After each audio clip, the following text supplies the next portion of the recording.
one thing a lot of people in the startup world don't appreciate until they're a little bit older is your startup can become your identity. And part of the reason you can't pivot or you can't call it quits or you can't make a super important decision is because you're not just making a decision for your startup, you're making a decision with your identity. And I think if you don't have healthy ways of separating your identity from your startup, then you will suffer at various times in your career. Hundreds of thousands of researchers around the world are working to improve life and address imminent threats to humanity. Often their research ends up in the scientific valley of death in the form of publications and patents that never see the light of day. That is about to change. Welcome to the Lab to Startup podcast, hosted by Naresh Sunkara, founder and executive director of the Berkeley Postdoc Entrepreneurship Program at the University of California, Berkeley. This show has two main goals: share the stories of those who have successfully founded startups based on their own research, and highlight resources needed to help those aspiring to launch startups in the deep tech space. Whether it's electric cars, vaccines, addressing climate change concerns, or possibly establishing life on other planets, Naresh and his esteemed guests want to help scientists, engineers, faculty, and researchers bring their innovations to market. Learn more and subscribe today at labtostartup.com. And now, here's Naresh. Hello, everyone. Before I start, I want to apologize for my voice, which has been under attack by daycare bugs that my kids have been bringing home for the past few months. Having said that, I have a very special guest, Abhishek Tripathi, who is the Director of Mission Operations of the Space Sciences Laboratory at the University of California, Berkeley. The lab currently operates several NASA missions, including the twin spacecraft Escapade mission to Mars. Abhi is also the chair of the Air and Space Track startups at Skydeck, which is UC Berkeley's startup accelerator program. Abhi has been working in human and robotic space flights for over 20 years. He led the certification of both the cargo and crew Dragon programs at SpaceX. He subsequently served as a Dragon mission director on a dozen cargo resupply missions to the International Space Station. He also served as a Dragon chief engineer for flight reliability on the Crew Demo 1 and Demo 2 missions. Before SpaceX, Abhi spent 10 years as an Aerospace Systems engineer at NASA. In this episode of Lab to Startup, we will talk about the lessons learned from Abhi's journey at NASA, SpaceX, and now his work at the University of California, Berkeley, where he continues to lead several space missions. At Berkeley, he's also helping the next generation of space startups by bringing his expertise into space. Abhi was recommended to me by a couple of friends, and I'm so glad I was able to connect and bring him on the show. He's one of the most analytical, organized, intelligent, and successful people that I know of. He shared some of the lessons learned from working at a highly demanding job at SpaceX and also translated his experiences into lessons for startups, for all kinds, just not space, and life in general, actually. And yes, he did share some of his experiences working with Elon Musk.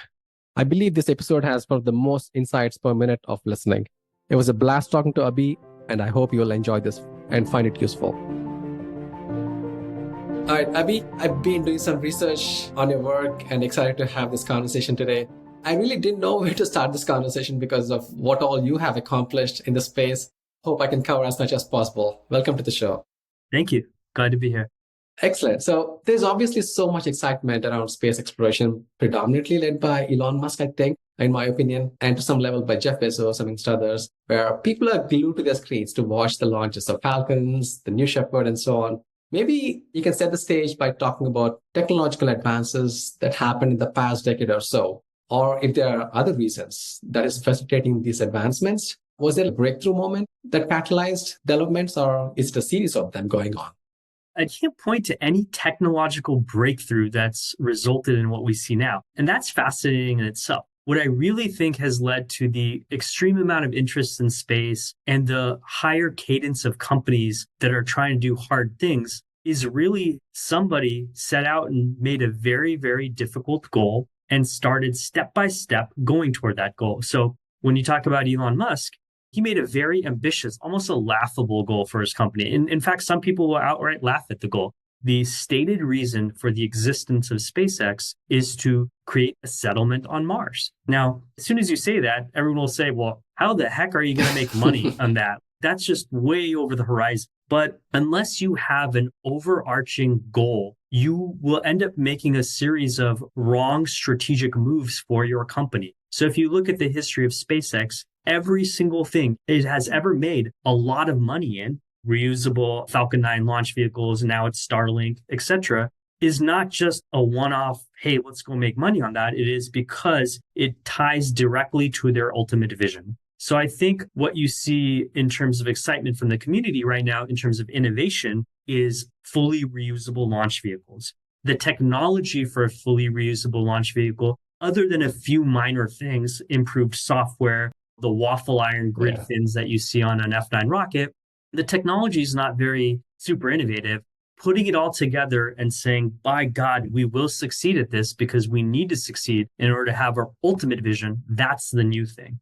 So I think that's one very important thing. The other thing that is, I do think, a little bit of an innovation, albeit a very, very unsexy innovation, is from the very beginning, companies like SpaceX that are in hard tech, there's a couple of others that are space adjacent like Anduril, are thinking about how do I build my factory? Because it's not good enough if I wow people that are interested in the space industry or whatever on the one launch. I need to wow them so often that they get bored. And you can't do that without having a factory. Your factory is your innovation. I think we've seen this in another industry with Tesla, where their gigafactories are a major innovation and almost act as a moat against other companies who would have to replicate that advanced factory. You bring up a lot of important points. People talk about innovation, and a lot of the time it's about putting whatever we have in place into use in the right way with small tweaks. It takes us a long way. Thank you for setting up that background. I think there are a lot of threads we can go. In this one, I will try and make sure to touch upon those things. And as we go down this discussion, I will try to bring in startup related questions along the way, because that is a big focus of my podcast. So let's start with your journey at NASA. I see that you studied geology and micropaleontology in grad school, focused on designing microscopes. And then there was also an overlap between your grad school and work at NASA. Tell us about that connection there. So I graduated with my master's degree from the University of Colorado at Boulder. I went there straight after my undergrad in aerospace engineering at Michigan. After my master's degree, I was ready to get to work. I didn't want to just go straight through for a PhD. I knew I eventually wanted a PhD because my overarching goal, given that we were just talking about overarching goals, was I wanted to be an astronaut. And I knew that if you're a civilian, you pretty much have to have a PhD. So I went to NASA. I went there while I was interviewing. I had a message from someone at NASA left on my voicemail that basically said, hey, I'm from the group at NASA that does Mars and Moon human mission planning. Would you like to interview with us? And I'm like, all right, I'm dropping all my other interviews and doing that interview. So I went there and I learned a lot about how NASA plans for these missions. I did feel a little bit frustrated that some of those plans had been around for decades since the end of the Apollo, but they had to constantly reinvent them based on the politics of the day. So I noted that. After about 2 years, I said to myself, well, listen, I have to go and get my PhD. Otherwise, I'll just keep working and I'll be too old to go get a PhD. I wanted to cross-train because I wanted to be an astronaut that was sent to Mars to look for life. So my last 6 months at NASA, I took a rotation with the astrogeologists, some of the people that received and curated the lunar samples from the Apollo days. And I got some geology under my belt, and then I applied to UCLA into their Earth and Space Sciences department. The degree was a geology degree, but I specialized in micropaleontology. So while at UCLA, I studied the oldest fossilized evidence of life on Earth, dating back to about 3.5 billion years ago. And the rationale for this is that if we end up eventually finding life on Mars, and I hope we do, it will be very, very primitive, most likely, more analogous to what was there in the first billion years or so of life on Earth. So I thought studying that, understanding how to decipher the difference between life and non-life on Earth would be very valuable for, if not me, for future astronauts that eventually ended up at Mars. I went through school straight, undergrad, master's, PhD, postdoc, and looking back, hindsight, I really wish I did something like what you did. I think it just gives a perspective of the real world and the applications, and it just molds your way of thinking, I think. And also, I bring this up because from a startup point of view, a lot of times the question gets asked, should we go work for a company before we launch a startup or just go launch a startup? Any thoughts on that subject? Absolutely. For the vast majority of people, my advice would be go work for a cutting edge tech company where you really get your hands dirty and learn a lot before you start a company. Now, I don't mean go work necessarily for a large FANG company. I mean go work for a company where you will be continually pushed outside of your comfort zone laterally. Hey, we know your background is in electrical engineering, but hey, we have this chemistry problem. If the lateral responsibilities don't scare you a little bit, you're probably not in cutting edge enough territory, because one of the biggest things entrepreneurs need to tackle is uncertainty and how to pivot and how to quickly learn something they don't know to either apply it directly to their problem or to figure out how to hire someone, the right person, to tackle that problem within their company. So for the vast majority of people, I would say go and do work outside at a company first and learn that operator experience. I think maybe the lone exception to that would be if you are a postdoc who has been really down in the weeds for some very specialty problem. You might have enough of that inner drive and inner lateral learning experience already to go and be an entrepreneur. That's a great point. Hindsight, reality wise, if you were to go and work at a startup today or in a company before you start your PhD, one or two companies look like for you? This would be my personal advice. I would start at a hard tech company that had under 200 people, maybe even fewer than that would be good, but one that you really believe in the mission. Don't go work at a company that fits my profile of a hard tech company under 200 people unless that company's mission deeply resonates with you. Because unless the company's mission deeply resonates with you, you will not have the self-drive to learn the skills you need as an operator that might eventually become applicable later on if you become an entrepreneur. So I would pick a small hardware company. Now, I would pick a hardware company even if you're interested in software, because the vast majority of software needs to operate with hardware. And unless you early on in your career understand that tension, I think you will be in a software only domain. And that's okay. There are plenty of good startups that are software only. I get inspired by companies that are more of the overlap of hardware and software. I like what you said, because I moved away from my postdoc. It was drug designing, mRNA drugs, working with viruses to build a startup. My first startup was in hardware space. I had nothing in terms of education. It was such a learning experience. And I keep telling people to just stop doing a second postdoc, go work at a startup for some time. You'll learn so much stuff like no other place. Sorry for that sidetrack. Let's go back to your NASA journey. You were relatively young when you started work at NASA. What was working like at NASA? It looks like you had an important role there as a lead aerospace systems engineer. Give us a picture of where NASA was and is today. Actually, great question, because at the time that the lady that called me left a voicemail on my answering machine, she basically also indicated that they hadn't hired anyone in 6 years. For a large part of the late 90s, NASA was in a hiring freeze. So you can imagine what happens to the demographics of your government or organization even more when you're under a hiring freeze. So they were desperately in need of new blood and new ideas injected in. And that's both good and bad. It's good in the sense that you come as a student, as a recent grad with lots of energy and you're ready to tackle problems. But at the same time, there's a little bit of an ossification that has occurred in the culture of the organization, in this case, NASA, where they got used to doing a lot of studies. And they realized that every time it came to the execution phase, the rug would get pulled out from under them, either because the administration had changed, the president's directive has changed, Congress whims had changed. So I think in hindsight, as much as I am a fan of NASA, I would not encourage people to go into a tech-centered government agency directly after graduating. I think there's opportunities later in your career to make a significant impact within a government agency. And I've seen lots of other, I think there's a guy over at DOE who came from the tech world. I can't remember his name, but he's high up at the DOE now. And he's doing great work seeding companies in climate change technology, whether it be nuclear power, solar power, et cetera. And he came with a very firm tech background as being an operator. So I think the right time to be impactful in a government agency like NASA is after you've had a little bit of experience under your belt. It's not the only path, but for me, I think I felt a little bit stifled in working at NASA. And when I left NASA and all of a sudden was at SpaceX in that startup environment, in that first year, oh my gosh, I learned about what maybe I learned in over a decade in my NASA experience.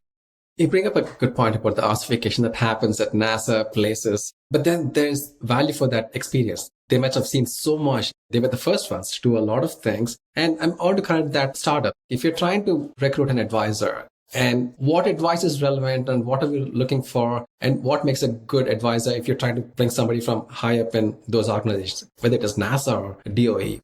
The worst mistake I see startups make sometimes is they bring in a quote unquote big name advisor. Big name advisors are only important if they significantly open up your startup to new capital or new contracts because they really, really have the inside ear of someone at a company that your startup is trying to get a contract with. For the vast majority of startups, the type of advisor you want is an advisor that has built stuff like themselves or them in a small team.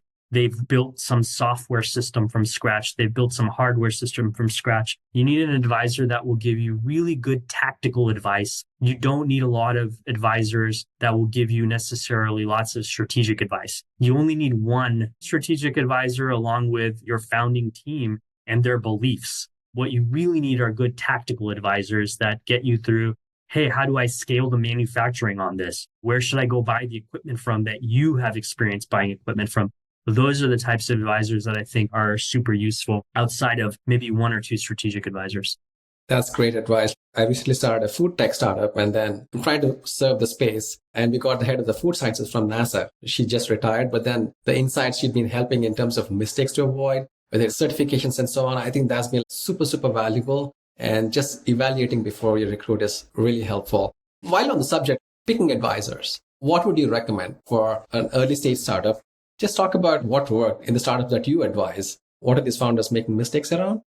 I think the biggest mistake I see founders make in terms of advice given by advisors that may or may not resonate with the founder, but should, is that it's good to have an ultimate vision. It's the whole reason that you started that startup in the first place. Going back to the SpaceX example, the vision was make a settlement on Mars. But don't confuse your ultimate vision with what you need to keep your startup alive in the near term. I was advising one recent company. They got into their company because they really care about climate change. And they really wanted to use this hardware thing that they're building to focus on combating climate change. And I said, well, that's well and good, but you're ignoring other verticals that your product could potentially make money and show revenue and traction on now. And if you don't show that revenue and traction, you're not going to be able to raise for your next round. So again, the number one advice I could give in terms of listen to your advisors more is if your advisors are telling you you need to figure out ways to make money right now by going a little bit lateral from your original stated vision, take that advice because it is an extremely difficult fundraising environment right now, especially for hardware startups. That's a great point. Short-term survival is going to be super important for that long-term success. Maybe that's a nice way to segue into SpaceX, your journey there. You said there was so much learning in that first year. Can you paint a picture of what was different in terms of environment? What if a startup were to create that kind of environment for people coming in so that they can attract talent?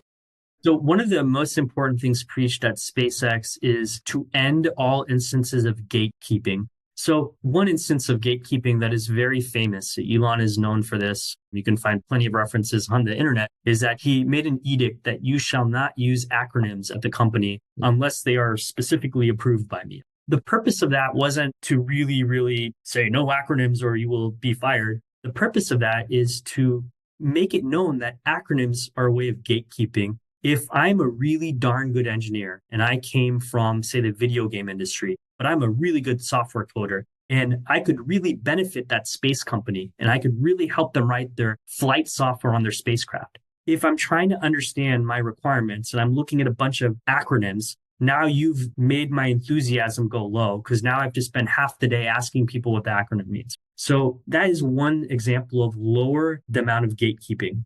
Another example, when we were doing testing of the Cargo Dragon vehicle, this is the first vehicle that went to the space station from SpaceX, you had to run a series of tests and demonstrations for NASA to show them that you were able to meet all the requirements. And when the NASA folks came to our clean rooms at SpaceX, they were a little bit surprised that in order to see the demonstration, they were going to get right next to the space capsule, or in some cases inside the space capsule, because it had been a while since anyone at NASA, in terms of a large amount of people, had the ability to touch space hardware. A lot of times at larger companies, like some of the old aerospace primes and even NASA, they gatekeep the number of people that can get close to the hardware. You can't learn as a rank and file employee of a company how to improve things. You can't get inspired of how to have better ideas if you are literally held at bay behind a glass wall. So we highly encouraged engineers to get in that clean room, to actually trace wire harnessing so they understood how two boxes connected and why they connected that way in order to later maybe operate the vehicle. Then you have a mental map in your head of every wiring harness in that vehicle as you are operating it. You don't need to look up schematics. Well, now, where's that box again? Because it's fundamentally in your head. So I think that's a very important thing that some of the new startups are doing, that behavior that some of the older primes have lost. And I think that's really important. So lower the barrier to any gatekeeping, get people involved, get them close to the hardware, get them close to the software and reading the code. Throw in engineers that maybe are not software engineers into the code and have them write a little bit of code. It could be simple code. It could be scripts, but have them do a little bit of that so they understand all parts of the system and are not held at bay from any part of the system. Wow, that sounds so refreshing and sounds like such a great practice. It reminds me of Elon Musk saying every person in your company is a vector and your progress is determined by the sum of all vectors. And this might be one such practice of aligning everyone in the same direction because they all have good understanding of the whole system. Let's move along. You were leading that Dragon mission, getting the approvals for the first mission to send cargo to the space. And I read that you did it faster than any other nation or company. That must have been a big deal for you personally, which is super impressive. Maybe you can walk us through the process of focusing on regulation. What played a role in that speed and successfully getting the vehicle certified? You're still young, just doing it for the first time, I'm assuming. What made them believe that you could do that job that they assigned you? And what did you do? Great question. So just to give you a little bit of background, before NASA will allow any vehicle to come to the space station, you have to show that you meet a ton of requirements. There's 400 high-level requirements, and then some of those requirements have entire standards embedded in them, and those standards have 1,000 requirements each. So NASA says, you're not going to come here unless you can show us, not just tell us, but show us you meet all these requirements. So when I came in, I didn't even know that would be my full job until I was hired, which is interesting in itself. But I came in and I looked at it and I said, look, we have this vehicle built already because the SpaceX engineers just said, well, we know what a spacecraft should be like. Let's just go build it. Now you got to back out of that, oh, you actually understood the requirement you were supposed to build to, and you have to understand how to verify it. So what we found at first was that our engineers at SpaceX were basically putting together a 1-page, 2 or 3 paragraph with a couple calcs, sending it over to NASA and say, see, I verified your requirement. The NASA engineer would look at it and say, is this the cover sheet? What am I looking at here? They were used to getting 50-page memos with all kinds of supporting evidence for each and every little requirement. So the first thing culturally, my job was to stitch these extremely polar opposite cultures, which is one person said, well, what do you mean half a page isn't good enough? And the other person said, where's your table of contents? So I think what we had to end up doing eventually is we had to get the requirement owner on the NASA side and the responsible engineer on the SpaceX side in a room where we literally said, okay, tell me exactly what I got to do to get you to sign off. NASA's famous for this phrase, and it's not only NASA, but especially in NASA, they're famous for this phrase. It's called the bring me a rock exercise, where you go to the person, you bring them a rock, and they look at the rock and they say, oh, nice rock. But no, this isn't the right type of rock. So then you leave and you go bring another rock. And they said, again, nice rock, but not the right type of rock. So what we wanted to do is we wanted to say, we are never going to launch this thing. We are never going to do it faster than anyone else. For every requirement, we have a bring me a rock exercise. So locking the stakeholder in the room with the engineer and saying, look, we've jointly written this thing. This is what's going to be acceptable. And then showing that NASA requirements owner's manager, look, you're a person committed to this. That was the stick that really helped close things on both sides. Now, that requirement owner might have said, we want you to do these 300 things. And then I would have to jump in along with the engineer and say, really, 300 things? Why is thing number 295 really necessary? Can't we already say we do that? based on thing number 3. So then you had to laboriously go through there. And to your point about trust, one of the first things I did is I submitted a bunch of requirements for closure, 50 of them. And for this 50 requirements, NASA released part of the contractual money. The way contracts like this are done, they're done by milestone payments. That way money comes in, fresh money comes into the startup and keeps it alive. And at the same time, NASA knows you're making progress. So this milestone-based payment is very important, especially for tech companies who are going to die if they have to wait to get money all the way till the end of the project. So I submitted these 50 requirements. NASA said, wow, you've finished 50 requirements. They checked it off. They gave us our money. Later on, the program manager came to me and said, I know what you did now, and you're never going to do that again. Well, what I did was I submitted the 50 requirements that were the non-applicable requirements. So I basically wrote a one-page thing that said, this requirement doesn't apply to our spacecraft because we don't have a wing on our spacecraft. It's closed. So we closed 50 requirements. We got our payment, but they were all non-applicable requirements. So now they knew that that wasn't going to happen again. But slowly we started to build trust by providing more and more really good evidence of closure. And then the momentum built on itself. Most importantly, they realized that if the requirement owner really sat down with us and showed us what evidence they needed, we would do that thing. We would not argue with them. We would do that thing. And slowly that is what built trust. That was almost like a bold or naive move, I would say, because you're still young dealing with these folks at NASA. Any recommendations for startup founders? They obviously have to deal with regulatory folks there. Any lessons learned in that space or mistakes to avoid? I think the most important thing when you are dealing with a government employee or a regulator is you have to know, by just forming even a personal relationship with them, what will hurt their job performance? How will their supervisors hold them accountable? If you know that, you have the ability to meet them halfway a lot more. So, for example, if your regulator tells you, hey, I need a 200-page document that will show this, you can sit down with them and say, listen, I understand the intent of your 200-page document, but will I not provide you the evidence you need to go to your superiors with this 50-page document instead? And I'll sit down with you and I'll show you how it buys off everything. And I'll even help you explain to your manager, explain to the government hierarchy why this is good enough. And if you really prep that regulator and you put them in a position to look good in front of their manager, that is the proper way. The proper way is not to get mad at them and throw their hands up. You have to know that they have their own career. And if you simply help them communicate better up the chain, that will go a long way toward helping your project get faster through its regulations. There's a lot of human psychology, seems like. Where did you get all this psychology from? Did you have good mentors to think about it this way? I think part of the reason they picked me for this is, in various people, they grow up with a lot of parents that are really intelligent and always peppering them things. I think I grew up in a way where reading the room and reading the motivations and the emotions of people was very important. So I didn't have a mentor for any of this. I've always felt very comfortable working with people, and I feel I can understand what their motivations are and also what some of their anxieties are. So I think I was the right person for that job at SpaceX. I think the person that had this job before me, who interviewed me and quit a month later, I didn't know they were going to quit already. I looked at their notebook and it looked like the notebook of an insane asylum patient. It was a very stressful job because you have to navigate between a rock and a hard place. The engineers are telling you, why do we have to do all this paperwork? This sucks. And the regulators are telling you, how do you expect me to get this thing approved without any paperwork? And you have to be pushing on both sides. And I think it takes a lot of patience. And I consider myself a patient person, so I was okay with that role.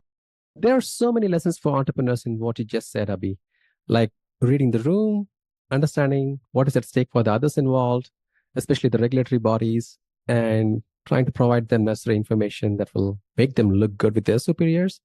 And being patient always helps. And speaking about regulators, you brought up something about recommendations from NASA. I'm curious to know if these recommendations were abiding or non-abiding. I'm more familiar with the FDA recommendations, which can be non-abiding. No, for most things with space that are based on a contract, the requirements are pretty prescribed. That being said, you can always get waivers and variances to requirements. But that's all about, again, having good relationships with the entire management chain. In the case of NASA, going all the way up to NASA headquarters. So you really have to make it part of your startup's almost imperative to understand your specific startup's regulatory chain as high as you can see it go. Okay. And if you don't have an appreciation for that, things won't move. Once you understand the chain, it's also important for you to have regular access and meetups with the people on that chain. Otherwise, they have other things they'll care about, and you constantly got to push. I oftentimes use one regulatory agency or group to prod along another one when I see that something is stuck at one regulatory agency. If you start to understand the power centers within the government, you get a much better feel for who you can use to help you push along something in an adjacent government bureaucracy. Great points there. This all looks complicated to me. There are so many rules and regulations. And on the personal side, I believe you must be super well organized and focused. Talk about how you do this. Any frameworks that you use for yourself in terms of focusing, just a list of things? This is a great question. So I'm a very messy individual. If you looked at my desk, it's pretty messy. But I always tell my wife that's because in my mind, I'm supremely organized. But that comes at the expense of my immediate surroundings. You might often have people that are very neat, but they're a constant ball of anxiety. I'm very calm because everything's organized in my mind. Now, that being said, I try to write down things to do less chaos. So, for example, a lot of people carry around a day planner. I have a custom-made day planner that I designed, which lays out my days in thirds, morning, afternoon, and evening. I lay out on Sundays every meal I'm going to have for that entire week, whether it be a homemade meal or a meal I eat out. I never have to think about what my next meal will be. I know because I figured it out on Sunday.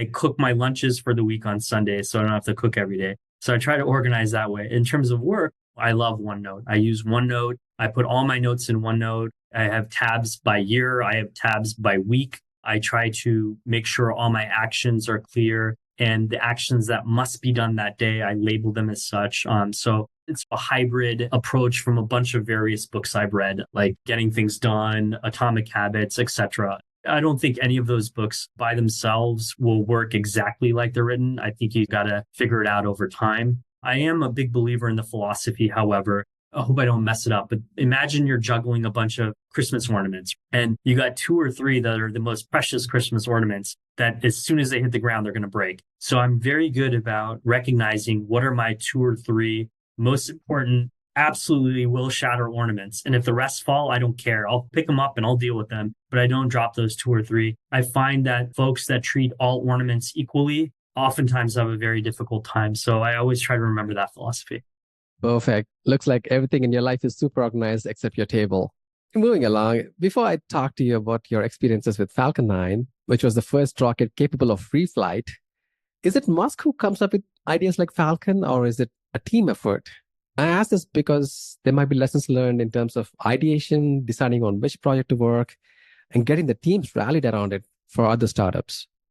So all the prime directives come from Musk. This rocket shall be reusable, or our second stage should be reusable, or we will have on the Dragon capsule landing ability, which by the way was deleted later on. The top level directives always come from him. It is then left to his team and top lieutenants to go execute on that vision. And most importantly, show him feedback along the way if whatever vision he described is a really, really bad idea. So the smartest lieutenants are not going to go and execute the whole thing and say, here you go. They're going to keep him informed along the way to let him know by his own deduction, because he's a smart guy, that, oh, that edict he made is a bad edict. And the best lieutenants, the ones that survive the longest, are the ones that are able to get him to organically see that himself versus coming to him and saying, look, this is a dumb idea. Here's why. So I think he always sets the vision, but he hires and maintains a very capable team around him. That capable team often burns out because in order to do big things, it requires a tremendous amount of personal energy and follow-throughness. And then he'll find another person to step up as those waves get burned out. That's a very, very important lesson for startup CEOs, I think, surrounding the team with people who would be straightforward with you, give the right help. As someone who is going to be executing on these new ideas, where do you start as an individual? There might be some lessons for employees here. So for me, I really believe in quickly finding out 2 things, okay? Who on your team can really work on their own with very little continued hand-holding past the broad vision. And I also like to, for new employees, give them way more than they can handle just so I know they have I don't know if courage is the right word, but I want them to come back to me and say, this is too much now for me. I can't do a good job on X, Y, and Z. Is it okay? Or if I have to drop one or X, Y, and Z, what would it be? So if you come back to me and say that, that's a good sign because it shows me that you didn't just accept being completely overwhelmed and doing a bad job on everything, and that you felt confident enough to give me options of how to pare back accordingly. If I keep giving you more and more, but I hear from a third or fourth party that it's too much, well, that allows me to assess you a little bit more in terms of what position can I put you in. So I look for who will come talk to me, and I will look for who is a self-starter and who will be able to follow through and pick up the vision. For example, if I say, I want a GUI, a graphical user interface screen of my spacecraft's propulsion system. Go look at the diagram schematic and then design for me a GUI. So if they're able to do that and do that pretty speedily just by looking up at the schematics, that's great. If on the other hand, they say, okay, well, do you want to show all the tanks or what do you want to do? If the questions are coming at you more and more, then you got to make sure that they're the right person for that particular role. So I think especially for younger people that are getting involved in startups, show initiative, show ownership. Not only will it reflect well on you, but quite frankly, you'll probably enjoy your job a lot more if you are able to feel comfortable with really owning an idea and running with it. You're in that role for a reason. You're probably a sought after student that graduated or a young professional. So let your talent shine through and just run with it. That's great advice. Continuing on your projects with your SpaceX here, your last mission at SpaceX included getting the first two NASA astronauts to ISS, International Space Station, and back safely. Can you paint a picture of the intricacies involved in navigating the complexities of designing and certifying vehicles for human spaceflight? That must be stressful, and leading this operation must have taken a toll on you.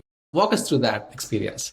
So you're right. It was a very complicated thing because now you're not just dealing with cargo. You have your requirements. And a minute ago, I told you they're black and white. Well, not so much for human spaceflight, because for human spaceflight, you can read a requirement, but you can always be told, well, that wasn't the intent of the requirement. The intent was that we wanted a control stick to fly the vehicle. You may or may not know, but the Crew Dragon is pretty much entirely controlled by touchscreen. And I think one of the biggest thing that we dealt with in terms of certification and getting NASA to approve is if you read the requirements, there's no requirement for having a joystick, none. But every spacecraft that's ever been made that's been piloted by humans has had a joystick. So how do you bridge that gap? It's one of these very gray areas where you have to win over your stakeholders, one of the prime stakeholders in this case being the astronaut corps. You have to explain to them slowly over time, look, everything you wanted to do, every little bit of feel you thought you might be missing with the lack of a joystick is here in the touchscreen. So there was a lot of that. I spent a lot of time personally involved with the parachute design and troubleshooting the parachute design, leading anomaly investigations after tests with the parachute went wrong.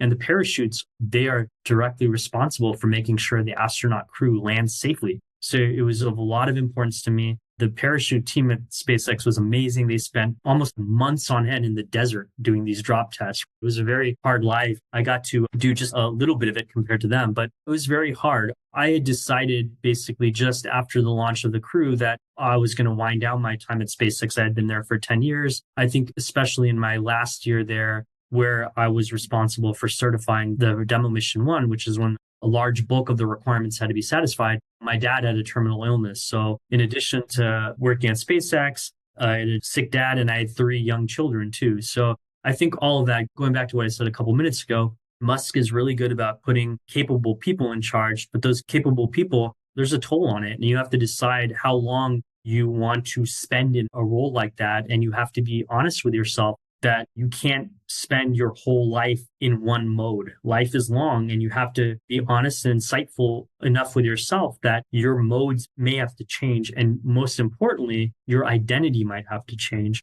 I think one thing a lot of people in the startup world don't appreciate until they're a little bit older is your startup can become your identity. And part of the reason you can't pivot or you can't call it quits or you can't make a super important decision is because you're not just making a decision for your startup, you're making a decision with your identity. And I think if you don't have healthy ways of separating your identity from your startup, then you will suffer at various times in your career. So I think I was very mindful about making sure that my identity was not my startup.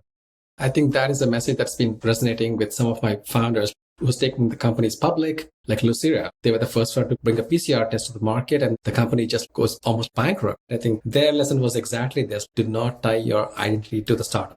You are not the startup. I think it's good to hear that message. I think we need to just plug into every founder's heads. Going back to Falcon 9, you're dealing with humans here. How does one stay strong? What is your mindset like? Because if something happens, the weight of that is going to be very heavy for the rest of our lives.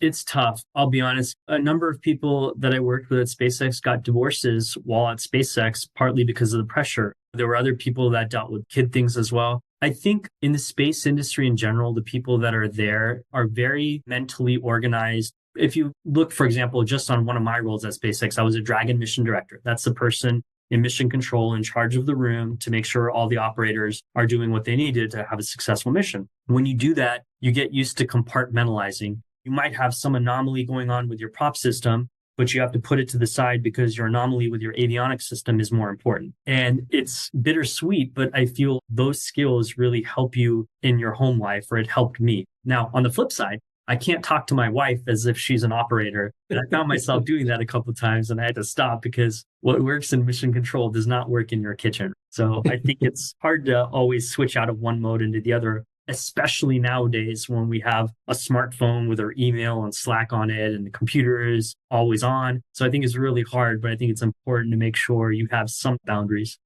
I think I'd like to wrap up this SpaceX journey by asking about what is it like working with Elon Musk? So I worked with him for a long time. He interviewed me for the job back in 2010. I was in for many stretches in weekly meetings with him. He's a very intense individual. I think the environment he sets up really allows people to reach their full potential. Even the people that got burned out or maybe in hindsight don't resonate with Elon as a person anymore, if you ask them, the vast majority of them will say they love their time at SpaceX. Even the ones that burned out love their time at SpaceX because they felt supremely empowered. So I think the one thing I would say about Elon is if you are on board with the vision of one of his endeavors, in my case, SpaceX, then he will put you in the best position possible to actually execute on that thing that resonates with you. If you want to make sure humanity has reusable rockets, by God, there's no better place than working for him to put you in the driver's seat to make that happen. I think that being said, I don't know if you've read Walter Isaacson's book about him, but he's got a lot of personal turmoil and a life history. So you can't expect necessarily that you can be involved in all those things and still act like a quote unquote normal human being. Normal human beings don't do those 6 different things and try to do them well. So I think you really have to balance your view of a person with what they're doing as well and know that all people are different and think differently, and neurodivergence is definitely a factor. Is there a quality in his leadership that you would replicate? If there's one, what would that be? I think it's the decisiveness. I think a lot of times you are left with an A-B choice where the ramifications of choosing wrong could kill your startup. And I've never been around anyone who is more willing to bear the burden of the A-B choice. In many companies, I think the CEO will push down the A-B choice to a VP or someone, that if the A-B choice is wrong, I can just get rid of that VP. But I think he is a good example of a founder that will own the wrong decision of an A-B choice. And I go back to the propulsive land landing of the Dragon. Elon originally believed as an edict that a modern spacecraft should be able to propulsively land on your landing pad, just like a helicopter would land on the landing pad. Now, if you look at the Dragon design, we land in the ocean. So that was an area where he violated one of his other tenets, which is the best part is no part, delete the part. He ended up pushing us to a very complicated Dragon design. He understood what he had done, and he quickly said, let's cut our losses. We're going to go back. We're going to land in water. It was a costly decision, but we learned a lot from it that we could apply for a future endeavor. So I think owning a decision, owning an A-B choice, and giving the engineers a confidence, let's go execute. I'm okay with it. I think that's a really good quality of his leadership. That's a great quality. This is like a great lesson for me, just learning so much in just the past half an hour. Thank you for doing this. Maybe this is a good point to segue into your journey into the academic world. What made you get into academia? So after I left SpaceX, I wasn't necessarily looking for academia. I had 4 different job offers. I came to Berkeley and I toured the lab and I talked to the folks here at the Space Sciences Lab, which lies on the hill right above the campus. And I was interviewing for the director of mission operations. So up here at the lab, we have a mission operations center. We are currently operating 6 spacecraft, the Themis Artemis constellation of 5, as well as a New Star observatory. And at the time of my interview, we were also operating another spacecraft called Icon, which has since been lost in orbit. But when I met with the team, I was thinking, oh my gosh, it's going to be a culture shock because I'm coming to academia, which is the diametric opposite of SpaceX. But I met with the team. The team was small, under 20. The team was extremely sharp. And most importantly, like at SpaceX, everyone wore multiple hats and were very much cross-pollinated. And I thought to myself, wow, I could imagine this is not as much of a leap as I thought it might be. So I interviewed, I got the job, and sure enough, other than the brutal pace of SpaceX, all the pros of SpaceX are here at the Space Sciences Lab at Berkeley. In addition to the 6 spacecraft we're operating right now, let me give you a little bit of history. In the history of the Space Sciences Lab, we typically win one mission at a time. We win the mission, we operate it, and then right as we're maybe winding down with the primary phase of the mission, we win another mission from NASA. So the Space Sciences Lab have a bunch of principal investigators, scientists, planetary science, astrophysics, heliophysics, etc. When NASA comes out with a, hey, we want to study X, many of the scientists at this lab will say, hey, I'm an expert in X. Here is the mission I propose. And they propose a mission. NASA gets a bunch of proposals, and then they finally award a proposal. But when I interviewed and I got the job in 2020, we had been winning one mission at a time. Since I've come, we've won 5 different missions. In startup world, we are at that inflection point where we had to rapidly scale. So how do you impact the culture of a lab that has always done one thing at a time to all of a sudden rapidly scale? So I felt I came at the perfect time, both for my career enjoyment and also for the lab, because I know how to scale. And I think I've been able to help them with that a little bit. Since then, we won the Carruthers mission, which is going to look at the Earth's geocorona. We won the Escapade mission to Mars. It's twin spacecraft built by Rocket Lab, but operated and managed by us. And this is interesting because right now it's going to be the first launch on Blue Origin's New Glenn rocket launching in October.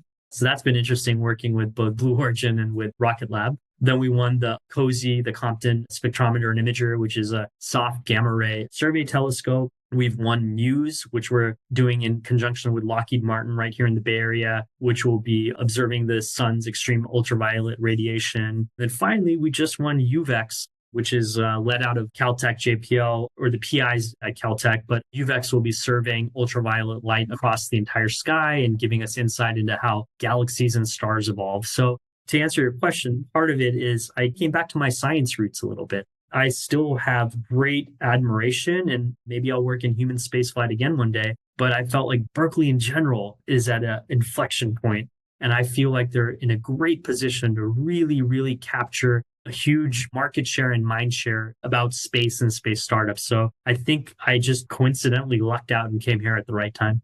Wow, that's such a gift to Berkeley. I think you're coming here and the scaling. Congratulations on that one. You mentioned about you are operating the missions from Berkeley. What exactly is happening there? Are the companies not able to do it themselves and outsourcing it of sorts to you? Or what exactly is happening? What is the chemistry dynamics?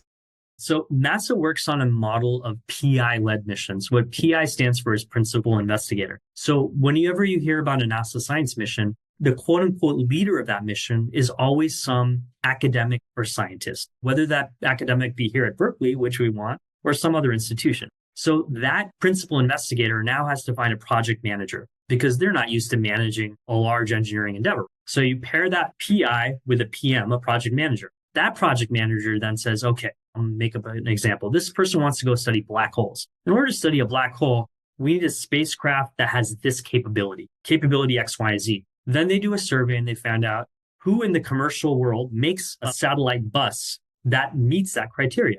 So then they contract. So in the case of the Escapade twin mission to Mars, we found that Rocket Lab makes a spacecraft bus that's about the right size and the right capability that we can send 2 of them to Mars. But Berkeley SSL is the project manager, is the PI. And in the case of me and my team, we operate the vehicle. The only thing Rocket Lab does is deliver us a bus that then gets integrated with all of our instruments. So it isn't commercial companies that are doing this. Commercial companies are a subcontractor or a vendor to the PI PM led missions.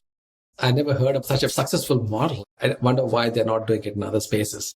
There's one other university that is the most analogous to Berkeley right now in terms of the space sciences lab paired with the Berkeley campus. And that's where I did my master's, which is the University of Colorado. They have a laboratory for atmospheric and space physics, which operates on the same model. They also have a mission control center, just like we do. And they contract with NASA to operate missions or manage entire missions. I think Berkeley right now is on an amazing hot streak. Those 5 missions I rattled off that we won are almost as much as JPL has won in the last couple of years. So I think people are coming to us because we now have a reputation of being very fast, extremely capital efficient, to borrow a term from the startup world, and we're getting results. So I think more and more people are coming to Berkeley and saying, hey, can you operate our spacecraft or can you manage the whole thing? And I think that's a good position to be in, but we need to scale properly to absorb it.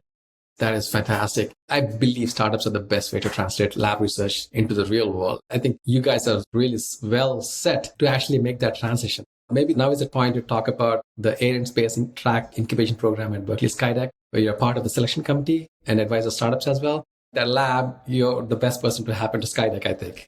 Maybe you can talk about the selection process. How are you selecting startups in the space? I'm very fortunate enough to be a mentor and an advisor and now a track chair at Skydeck. I reached out to the Skydeck folks shortly after I started because it seemed like my interests meshed really well with their stated mission. I think right now we are trying to get a good pipeline of air and space startups. I think, again, going back to what I just said, now is a good time in history. Step one in that good time is a few years back. I think it was 3, maybe 4 years ago now, Berkeley started its own aerospace department. It takes a while for departments to get fully off the ground in terms of hiring a full slate of faculty, but they've been making progress. I've gone and lectured at a couple of their aerospace seminars, so that's good. Other adjacent departments in the College of Engineering and also the sciences, whether they be physics, astrophysics, etc., are also producing a lot of students interested in space. And then, of course, there's Comp Sci, which I have students working for me right now that came from the Comp Sci department. Now, you combine that aero engineering effort and the engineering and science effort in general down on campus with the fact that we have the Space Sciences Lab and its decades-long experience with running space missions and actively managing NASA spacecraft. And now add to that the recently announced Berkeley Space Center. I think all of that provides the perfect background in which to really start attracting more startups into Skydeck. I think we provide a really good environment, really good access to space mentors and advisors.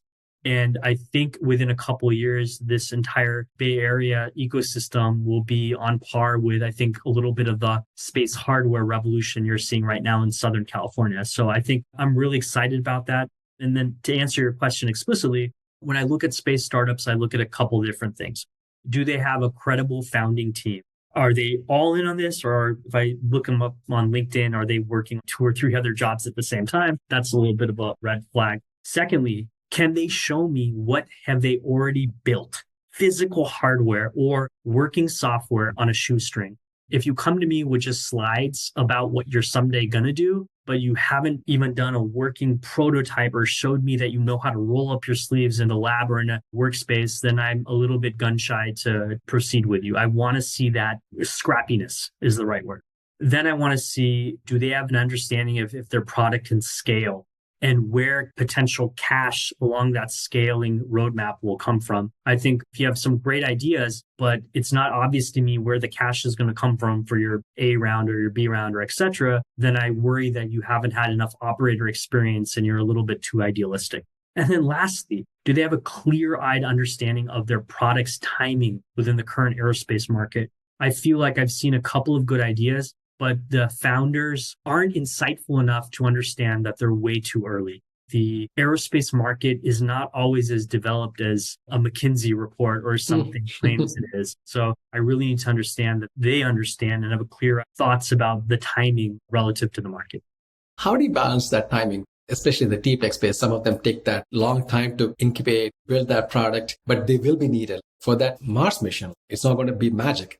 So let me give you a very good example of that. One of the companies I'm advising right now is K2 Space. K2 was an idea born out of the SSL. And then when I met the 2 founders, we started brainstorming over how to implement the idea. they're working on a very large spacecraft bus, the largest bus that will be available on the market in terms of mass production. Now, let's talk about timing. The bus they made was specifically in mind for the Starship. The Starship doesn't exist right now. So now you've injected a timing question into the evaluation. If you believe within a couple of years that the Starship will be flying regularly, and you have a company here working on the largest bus that's going to be made perfect for that Starship, you may have struck gold as an investor. But if you believe that the Starship is going to limp along and not be ready, you may have just missed your window and you'll run out of cash before. So that company had to explain why the timing is right and also how they can have some off ramps to make money elsewhere. That's one example. Let me give you another example. If I have a startup that comes to me and says, hey, Abhi, our company's working on lunar excavators. We're going to be able to start digging up the regolith on the moon such that they can then set up their colony houses, etc. Okay, well, I'm like, that's a good idea. Okay, they're going to need that. Shoveling regolith on the moon is hard, and we're going to need that. It's a civil engineering project so we can set up a settlement. But we are at least 5 to 10, if not more years away from reaching that point. Do you have an off-ramp where you can make money on Earth right now with that technology? And if you haven't thought about it hard enough, your timing is off. Come back to me in 5 or 10 years when we're closer to actually being able to excavate on the moon. Great points there. Maybe a related question is about funding. What kind of funding are you seeing in this horizon? Because I think therapeutic space is going to need a lot of money. Talk about that subject. I don't know much about this space. There's 2 categories of funding I'm seeing that there's enough of right now and everyone else is struggling. The one category is companies that think they have a near-term use of the Starship or a reusable F9. So the way I look at SpaceX is think of SpaceX as the railroad company that connected the East Coast to the West Coast. They are laying track everywhere. They are providing you new business models because they're laying the track. So I feel like the companies right now that are able to raise Series A's and Series B's are the ones that have a product that are very, very cleverly and efficiently showing that they can make use of this railroad.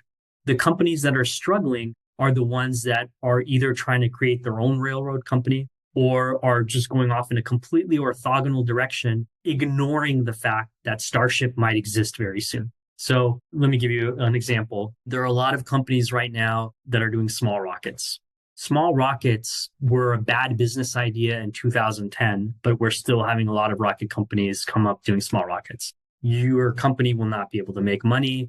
Well, it won't be able to raise money. Even if you've gotten past the raise money part, you're never going to be able to make enough money because you're going to be killed by rideshare. One F9 can launch the equivalent payload of 30 of your rockets for less money. So the company that wants to be in space will figure out a way to make do with the rideshare.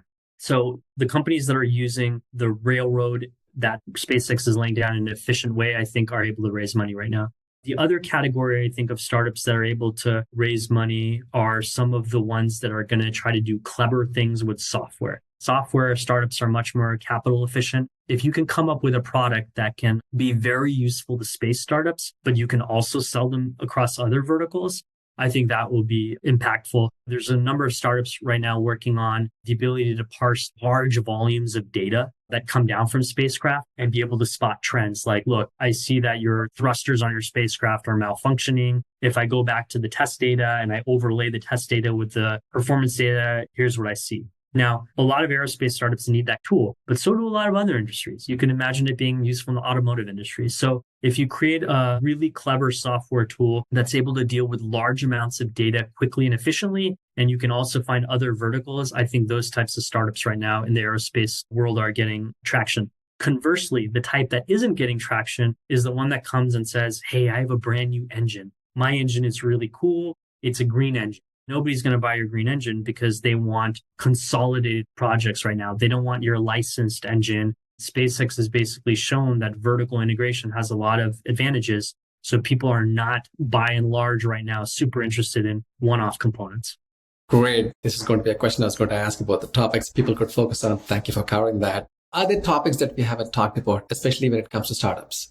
I think we touched on it a little bit earlier, which is I feel like there's a glamour culture right now associated with startups and VC. And I wish people would remember 2 things. One, You don't need to be either a founder or a VC right out of college or early in career. Go learn something, become a world expert or one of the top 10 world experts on something.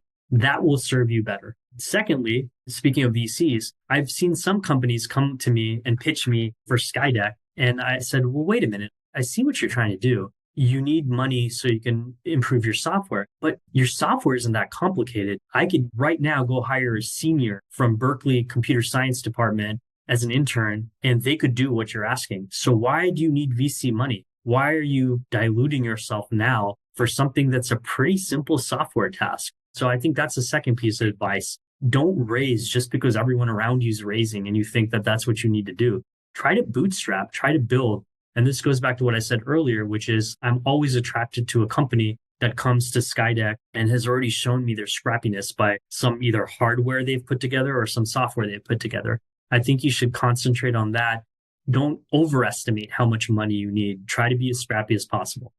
Abhi, this is great advice. And this is so much fun for me. I think we can go for another couple of hours, but I have to respect your time. I hope we can bring you back at a future point, but you're like encyclopedia of startup advice just based on what you learned in the real world. Thank you so much for doing this. I really appreciate this. Absolutely. I'm glad to share. I'd be happy to come again sometime. Excellent. Thank you so much. Thank you for listening to this episode of the Lab to Startup podcast. You can find links to the resources and programs mentioned in these episodes, connect with Naresh, or subscribe to this show at labtostartup.com.